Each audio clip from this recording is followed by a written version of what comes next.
E trisht, ndërron jetë nga infarkti në krye të detyrës mjeku pediatër i QSUT-s gjatë turnit të natës. Një lajm i hidhur vjen nga QSUT-ja, ku mjeku i njohur pediatër Bashkim Nezaj është ndarë nga jeta në mënyrë të parakohshme, teksa ishte në krye të detyrës duke i shërbyer fëmijëve në Spitalin Pediatrik të Fëmijëve në Tiranë. Ngjarja ndodhi në orët e para të mëngjesit të së njëjtës. Gjatë turnit të natës, miqt dhe kolegët kanë shprehur dhimbjen dhe keqardhjen për ndarjen e mjekut që njihej për qetësinë dhe përkushtimin në shërbim të vegjëlve. Sipas njoftimit nga QSUT-ja dhe postimeve të miqve në rrjetet sociale, mjeku Tropojan humbi jetën si pasojë e një infarkti. Ai ishte në shërbimin e mjekut të rojës kur u nda nga jeta, duke dhënë frymën e fundit në vendin e punës.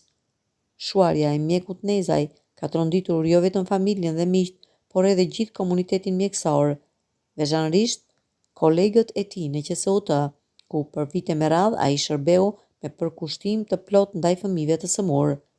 Reagimi i Qendrës Spitalore Universitare Nën Tereza. Me dhimbje të thellë, morëm lajmin për ndarjen e parakohshme nga jeta të doktor Bashkim Nezaj, një profesionist i përkushtuar, një njeri i qetë dhe i dashur, një mjek që ja kushtoi jetën dhe zemrën shërbimit ndaj fëmijëve.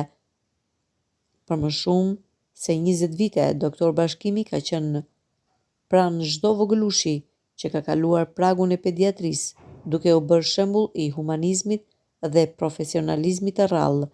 Humbja e tij është një dhimbje e madhe për familjen, kolegët dhe për të gjithë ata që patën fatin ta njihnin e të punonin me të. Preu në paqe, doktor Bashkimi, kontributi yt nuk do të harrohet kurrë.